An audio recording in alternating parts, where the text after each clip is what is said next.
We're going to talk about the concept of the wedge.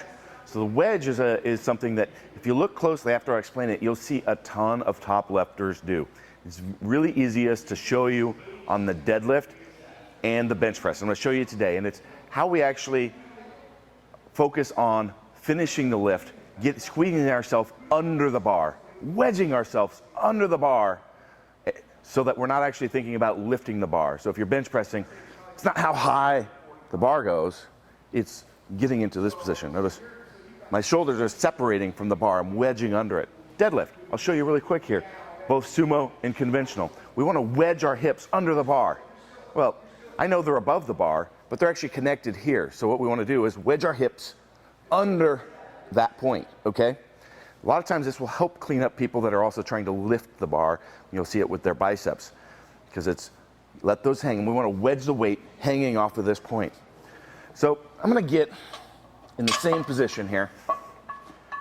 I'm going to go to the side actually, a little bit. So bar is sitting right at the top of my kneecap, and I'm going to lift the bar. I'm going to pull it with my torso up over the top of my hips. Finish, locked out. Shoulders are hanging all the way. Okay. Now I'm going to go back into the same position. Boom. Now I'm going to wedge my hips through. I'm going to wedge them through. I'm going to squeeze those glutes and try to shove it with moving the bar the least amount possible. Boom. Okay. You see the difference? The bar moved about half as far as when I pulled up over the top versus wedge those through. You'll see the same exact thing when I sumo. Okay. Boom, boom, right here, wedge, boom. I really don't want that bar to even move, but I want to finish the lift versus pull up over the top, and now I'm over the top of the hips. So it's a focus of what are we trying to do?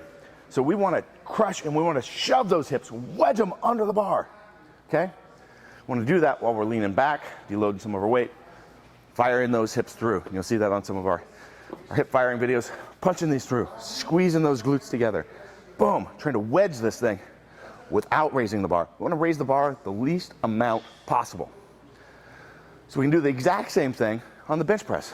You come out, watch a lot of top benchers. Their bench finishes lower than where they started. And it's not, look, it's not a soft lockout. In some cases it may be, but you'll see them settle into the bench as they're going down. Boom, and then wedge under. You want to separate, you want to push, you want to squeeze those shoulders apart.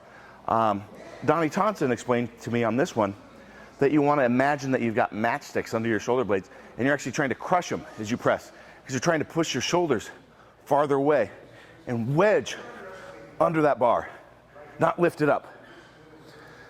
Dramatically different movement, but yields a lot of results in your lifts if you can do that.